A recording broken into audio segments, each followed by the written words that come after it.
کوئٹہ میں پولیس گردی کا ایک سنگین واقعہ جو سامنے آیا ہے، اس سے پہلے یہ پاکستان کے مختلف علاقوں میں یہ رپورٹ ملا کرتی تھی، اور آج جو کوئٹہ میں ایک غیر قانونی طور پہ اور ظالمانہ اور عوامی حقوق کے خلاف یہ جو پولیس استعمال ہوئی، کوئٹہ آزاد کشمیر کا علاقہ جہاں پولیس کی جانب سے بدسلوکی کی گئی اور اختیارات کا ناجائز استعمال رپورٹ ہوا ہے۔ اور آج میلاد چوک کو بھی بند کیا گیا، شہری کی طرف سے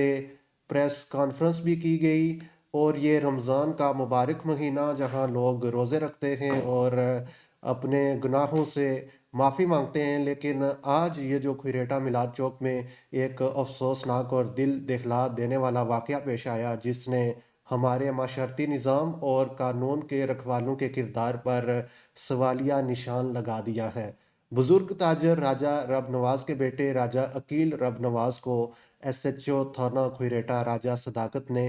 ظلم و بربریت کا نشانہ بنا ڈالا، اور واقعے کی جو تفصیلات ابھی تک رپورٹ ہوئی ہیں اس میں محض رش کی وجہ سے راجہ عقیل رب نواز کی موٹر سائیکل کا ایس ایچ او کی ٹانگ سے معمولی سا ٹکرا جانا اور ایس ایچ او صاحب کے لیے اتنا ہی بڑا جرم بن گیا تھا کہ انہوں نے ایک بے گناہ شہری کو وحشیانہ تشدد کا نشانہ بنا دیا۔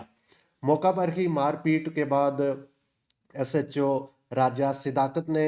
مزید ظلم کی حد پار کرتے ہوئے راجہ عقیل کو تھانے لے گئے اور 5 سے 6 اہلکاروں کے ذریعے بے ایمانہ تشدد کروایا، جس کے نتیجے میں راجہ عقیل رب نواز کو لہو لخان بھی کیا گیا۔ رمضان کے مہینے میں ایسے جو واقعات ہیں جس میں یہ دیکھیں پولیس کے کردار پر یہ سوالات آتے ہیں، اور یہ واقعات ہمارے معاشرتی نظام کے لیے ایک بڑا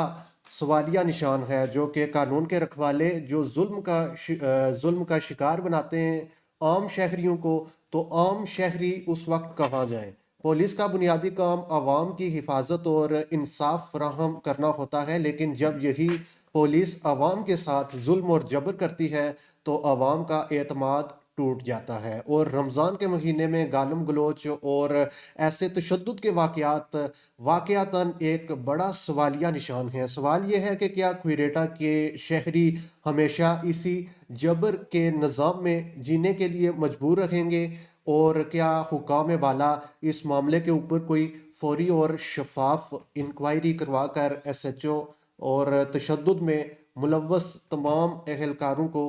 نشان عبرت بنائیں گے؟ کیا ایسا ہو سکتا ہے تاکہ کسی